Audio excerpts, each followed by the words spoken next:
ನಾಡ ಹಬ್ಬಕ್ಕೆ count down ಶುರುವಾಗಿದೆ. ಹಾಗಾದ್ರೆ ದಸರಾ ಉತ್ಸವ ಹೇಗಿರುತ್ತೆ? ನೀವು ನಾಡ ಹಬ್ಬವನ್ನ ನೋಡಬೇಕಾದ್ರೆ ಏನ್ ಮಾಡಬೇಕು? ಆ ಕುರಿತು ಒಂದು ವರದಿ ಎಲ್ಲಿದೆ ನೋಡಿ.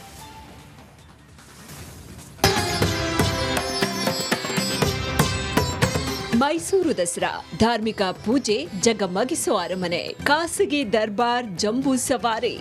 ಅಬ್ಬಬ್ಬ, ದಸರಾವನ್ನ ಕಣ್ತುಂಬಿಕೊಳ್ಳೋದಕ್ಕೆ ನಿಜಕ್ಕೂ ಎರಡು ಕಣ್ಣು ಸಾಕಾಗೋದಿಲ್ಲ.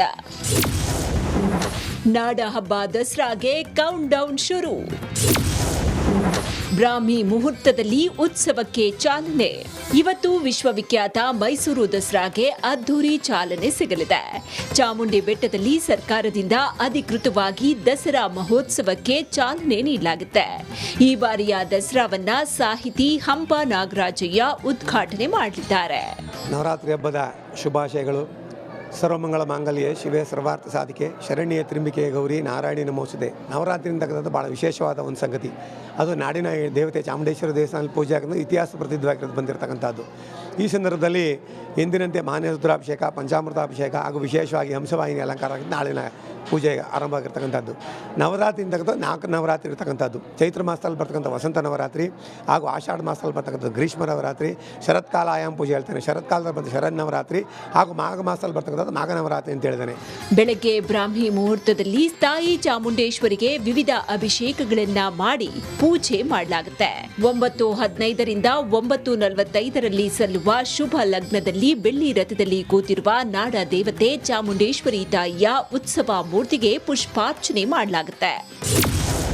ದಸರಾ ಕಾರ್ಯಕ್ರಮದ ಪಟ್ಟಿ ಹೇಗೆಲ್ಲ ಇದೆ ಅಂತ ನೋಡೋದಾದ್ರೆ, ಬೆಳಗ್ಗೆ ನೆರವೇರಲಿದೆ ಎಣ್ಣೆ ಶಾಸ್ತ್ರ ಕಾರ್ಯ. ಬೆಳಗ್ಗೆ 5:45ರಿಂದ 6:10 ಒಳಗೆ ಸಿಂಹಾಸನಕ್ಕೆ ಸಿಂಹದ ಮುಖವನ್ನ ಜೋಡಣೆ ಮಾಡಲಾಗುತ್ತೆ. ಬೆಳಗ್ಗೆ 7:45ರಿಂದ 8:45 ಒಳಗೆ ಯದುವೀರ್ಗೆ ಕಂಕಣ ಧಾರಣೆ.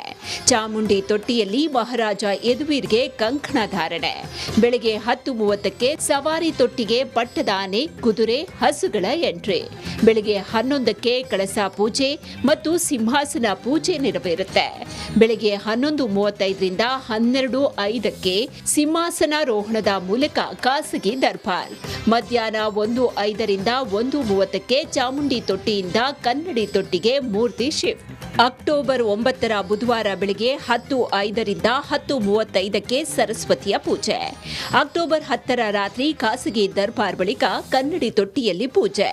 ಅಕ್ಟೋಬರ್ 11ರ ಶುಕ್ರವಾರ ದುರ್ಗಾಷ್ಟಮಿಯ ವಿಧಿಗಳು ನಡೆಯಲಿದೆ.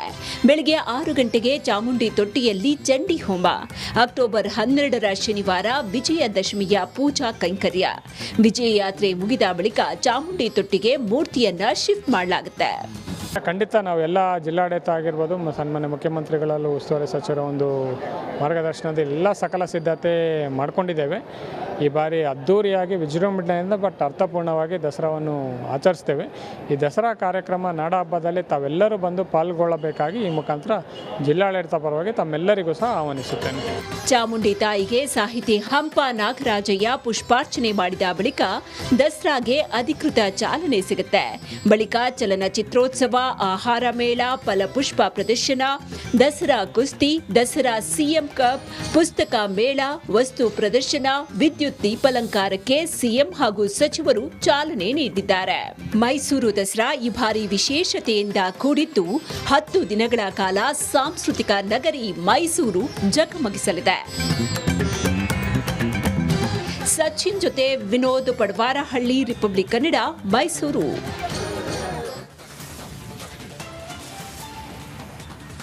ಮನೆ ಕಾಯೋಕೆ ಸಿಸಿ ಕ್ಯಾಮೆರಾ ಹಾಕ್ಸೋದು ಕಾಮನ್. ಆದ್ರೆ ಇಲ್ಲಿ ಕುರಿ, ಮೇಕೆ, ಎಮ್ಮೆ ಕಾಯೋಕೆ ಸಿಸಿ ಕ್ಯಾಮೆರಾವನ್ನ ಅಳವಡಿಸಲಾಗಿದೆ. ಶಾಕ್ ಆಗಬೇಡಿ, ಈ ಸ್ಟೋರಿ ನೋಡಿ.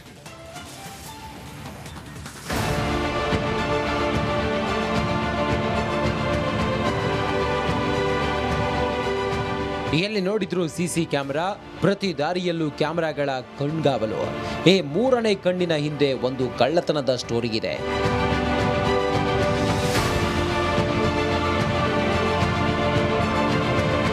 ಇದು ದಾವಣಗೆರೆ ಜಿಲ್ಲೆಯ ಮಾಯಕೊಂಡ ಗ್ರಾಮ. ಅದ್ಯಾಕೋ ಏನೋ ಮಾಯಕೊಂಡದಲ್ಲಿ ಕಳ್ಳರ ಕಾಟ ವಿಪರೀತ ಆಗಿತ್ತು. 10,000 ಜನಸಂಖ್ಯೆ ಇರೋ ಈ ಊರಲ್ಲಿ ಸಾಕು ಪ್ರಾಣಿಗಳೇ ಮಂಗಮಯವಾಗ್ತಿದ್ವು. ನೋಡ್ತಿದ್ದಂತೆ ಮನೆ ಮುಂದೆ ಇದ್ದ ಹಸು, ಎಮ್ಮೆ, ಕುರಿ, ಮೇಕೆಗಳು ಕಳ್ಳತನವಾಗಿದ್ವು. ಕಳ್ಳರ ಕಾಟಕ್ಕೆ ರೋಸಿ ಹೋದ ಜನರು ಪೊಲೀಸ್ ಠಾಣೆಗೆ ದೂರು ಕೊಟ್ಟಿದ್ರು. ಆದರೆ ಯಾವುದೇ ಪ್ರಯೋಜನ ಆಗದ ಕಾರಣ ಗ್ರಾಮಸ್ಥರೆಲ್ಲ ಸೇರಿ ಇಡೀ ಊರಿಗೆ ಸಿಸಿ ಕ್ಯಾಮೆರಾ ಹಾಕಿಸಿಬಿಟ್ಟಿದ್ದಾರೆ.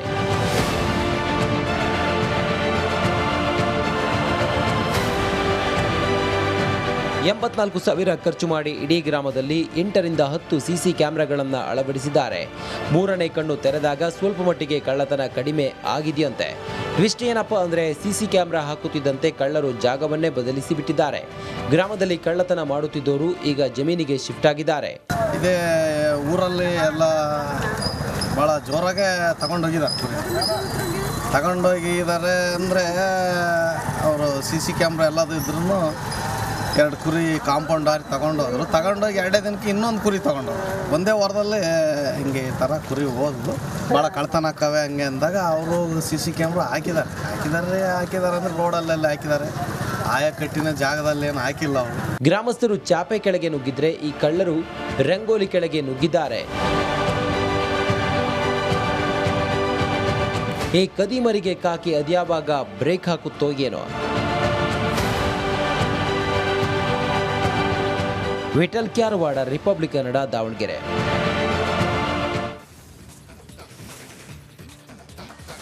ಆ ನಗರ ಅತ್ತ ಜೈಲಿಂದ ನೆಮ್ಮದಿ ಇಲ್ಲ, ಇತ್ತ ಜೀವಕ್ಕೆ ಜೀವ ಅನ್ನಿಸ್ಕೊಂಡವರು ನೋಡಕ್ ಬಂದಿಲ್ಲ. ಜೈಲಲ್ಲಿ ಅತ್ತಿಂದ ಇತ್ತ ಇತ್ತಿಂದ ಅತ್ತ ಓಡಾಡುವ ದಾಸ ಎಲ್ಲದಕ್ಕೂ ಸಿಡ್ಕಾಡ್ತಾ ಇದ್ದಾನಂತೆ.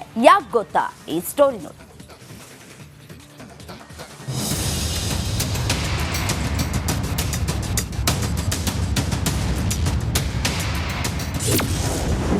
ಆತ್ಮೀಯರ ವಿರುದ್ಧ ಕಾಟೇರನ ಕೋಪ, ಜೈಲಿಗೆ ನೋಡಲು ಬಾರದ್ದಕ್ಕೆ ದಾಸನ ಸಿಟ್ಟು.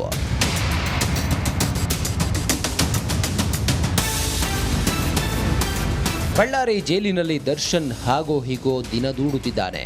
ಕೊಟ್ಟಿದ್ದನ್ನ ತಿಂದುಕೊಂಡು ಉಸಿರು ಬಿಡದಂತೆ ಹೇಳಿದ್ದನ್ನ ಕೇಳಿಕೊಂಡು ಸುಮ್ಮನಿದ್ದಾನಂತೆ. ಆದರೆ ಆತ್ಮೀಯರ ವಿರುದ್ಧ ದಾಸ ಸಿಟ್ಟಾಗಿದ್ದಾನೆ ಅಂತ ಹೇಳಲಾಗ್ತಿದೆ.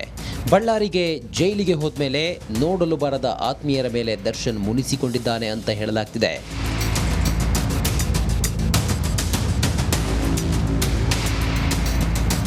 ದರ್ಶನ್ಗೆ ಸಪೋರ್ಟ್ ಮಾಡಿದವರಿಗೆಲ್ಲ ಸಂಕಷ್ಟ ಎದುರಾಗುತ್ತೆ ಅನ್ನೋ ಚರ್ಚೆಗೆ ದರ್ಶನ್ ಆತ್ಮೀಯರು ಹೆದರಿದ್ರ ಎಂಬ ಮಾತಿದೆ. ಕುಟುಂಬಸ್ಥರ ಒಪ್ಪಿಗೆ ಪಡೆದು ಅತಿ ಆತ್ಮೀಯರು ದರ್ಶನ್ ಭೇಟಿ ಮಾಡಬಹುದು ಎಂದು ಕೋರ್ಟ್ ಅವಕಾಶ ಕೊಟ್ಟಿದೆ. ಆದರೆ ಕೋರ್ಟ್ ಪರ್ಮಿಷನ್ ಕೊಟ್ಟರೂ ದೊಡ್ಡ ನಿರ್ಮಾಪಕರು, ನಿರ್ದೇಶಕರು ಬಳ್ಳಾರಿ ಜೈಲಿಗೆ ಬರಲು ಹಿಂದೇಟು ಹಾಕಿದ್ದಾರೆ. ಹೀಗಾಗಿ ದರ್ಶನ್ ಸಿಟ್ಟಾಗಿದ್ದಾನಂತೆ.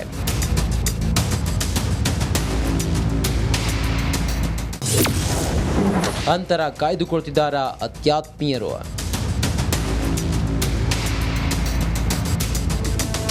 ಕೋರ್ಟ್ ಪರ್ಮಿಷನ್ ಕೊಟ್ರೆ ಹಲವರು ಬರ್ತಾರೆ ಎನ್ನುವ ನಿರೀಕ್ಷೆ ಇಟ್ಕೊಂಡಿದ್ದ ದಾಸನ ನಿರೀಕ್ಷೆ ಹುಸಿಯಾಗಿದೆ.